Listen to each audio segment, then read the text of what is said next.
Baik, dalam pertemuan kali ini kita akan belajar tentang floor deck. Floor deck biasanya terdiri dari dek baja di bagian bawahnya dan plat lantai beton di bagian atasnya. Contohnya adalah gambar seperti ini. Di sini adalah gambar floor deck di Kantin Pusat Politeknik Negeri Jakarta. Ini, ya, ini adalah decknya. Dapat dilihat seperti ini. Ini juga sama, ini adalah floor deck yang digunakan di parkir motor Politeknik Negeri Jakarta. Adapun fungsi atau kegunaan floor deck adalah yang pertama sebagai begisting permanen untuk pengecoran beton. Begisting dari plat baja ini dipasang dari masa konstruksi dan tidak dilepas kembali setelah beton mengeras, serta digunakan selama masa layan struktur bangunan tersebut. Yang kedua, sebagai tulangan positif plat beton itu sendiri. Sistem plat yang demikian berlakunya seperti pelat satu arah. Pelat satu arah mempunyai pengertian plat yang memiliki tulangan hanya untuk menahan gaya lentur dari satu arah. Jadi bisa dianggap sebagai tulangan positif ya. Yang selanjutnya adalah memberikan pertambahan lateral kepada balok baja, sehingga balok profil baja menjadi lebih kuat dan lebih aman terhadap puntir. Kelebihan floor deck, ya. Yang pertama, karena kemudahan dalam pelaksanaan konstruksinya. Karena mudahnya tadi, dibandingkan dengan sistem konvensional, maka pengerjaan konstruksi pun menjadi lebih cepat. Ya. Selain itu, penggunaan steel deck juga membuat pelat lantai di bagian bawah menjadi lebih rapi dan menurunkan risiko beton yang keropos dibanding dengan sistem begisting konvensional. Selain itu, jika terkena kebakaran juga mampu bertahan lebih lama, jadi lebih tahan, serta kemampuan yang cukup baik terhadap karat. Baik, di dalam pemasangan floor deck harus dipasang shear connector. Ya. Shear connector itu adalah suatu alat penyambung atau penghubung antara floor deck dengan balok baja di bawahnya. Tujuannya agar floor deck dengan balok dari profil baja itu tidak bergeser satu dengan yang lainnya. Bila terhubung dengan baik, maka gaya geser balok baja akan mampu menjadi struktur balok komposit. Jadi kuncinya dengan adanya penggunaan shear stud ini, balok baja yang biasa dapat berperilaku sebagai balok baja yang komposit. Balok komposit ini akan mempunyai tahanan yang lebih baik daripada profil baja saja. Untuk steel anchor sendiri, ada steel headed stud, gambarnya seperti ini ya. Kemudian ada steel channel anchor, bentuknya profil C, ya, seperti ini. Adapun ketentuan umum dalam pelaksanaan plat lantai beton dengan floor deck adalah tinggi rusuk nominal maksimal adalah 75 mm dengan lebar rata-rata dari rusuk atau vout beton tidak boleh kurang dari 50 mm dan tebal plat beton di atas dek baja tidak boleh kurang dari 50 mm. Sedangkan angkur harus memiliki jarak 25 mm dari selimut beton. Kemudian jarak minimum pusat angkur ke suatu tepi bebas 203 mm dan untuk beton normal adalah 250 dan 250 mm untuk beton ringan. Jadi yang 203 tadi untuk beton normal dan 250 tadi untuk beton ringan. Kemudian panjang angkur steel headed stud tidak boleh lebih kecil dari 4 kali diameter dari batang angkur steel headed stud.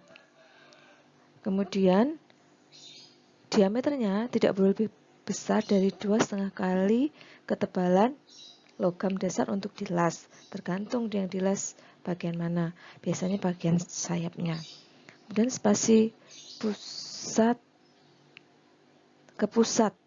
Minimumnya adalah 6 kali diameter sepanjang sumbu longitudinal dan 4 kali diameter sepanjang sumbu longitudinal. Kecuali tegak lurus terhadap pelat baja, maka harus 4 kali diameter setiap arah. Sedangkan spasi minimumnya adalah 8 kali ketebalan pelat total. Gambarnya seperti ini. Lebih mudahnya dapat dilihat pada persyaratan pendetailan stir stud dengan dek baja. Ya, ini jaraknya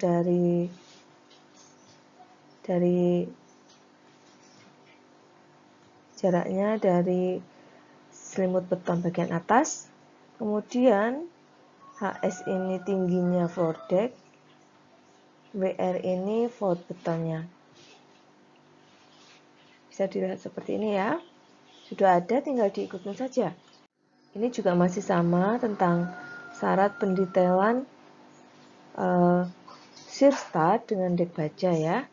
Bisa dilihat yang di sini adalah jarak antara, ini adalah selimut beton bagian atas ya. Ada jarak minimalnya, tidak boleh kurang dari ini. Untuk jarak terhadap kepala shear studnya masih sama. Ini hanya bentuknya saja yang berbeda, bentuk steel decknya yang berbeda.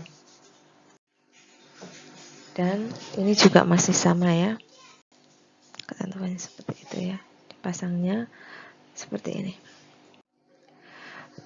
Selanjutnya adalah perhitungan kuat geser nominal steel headed stud. Jadi kita menghitung QN. Nantinya QN ini kita akan bandingkan dengan QU. QU tentunya adalah kuat geser ultimate akibat beban yang bekerja. Di sini kita menghitung QN. Rumusnya untuk steel headed stud, QN-nya adalah 0,5 ASA kalikan akar FC prime kalikan EC harus kurang dari RG kalikan RP kalikan ASA kalikan FU. QN adalah kuat geser nominal steel headed stud, ASA luas penampang dari steel angkur headed stud, FC prime adalah kuat tekan beton, C adalah modulus elastisitas beton, FU adalah kuat tarik minimum. Sebenarnya ini adalah kuat tarik, FU itu maksimum ya. Di sini dibilang minimum karena untuk steel headed stud ada batasannya. RG dan RP adalah nilai parameter untuk memasukkan pelat beton komposit. WR adalah lebar rusuk dan HR adalah tinggi rusuk. Jika memakai dek baja, lihat dulu bagaimana arahnya. WR sama HR-nya. Jika WR per HR lebih dari 1,5, RG-nya 1 dan RP-nya 0,75. Jika WR per HR-nya kurang dari 1,5, RG-nya 0,85 dan RP-nya 0,75.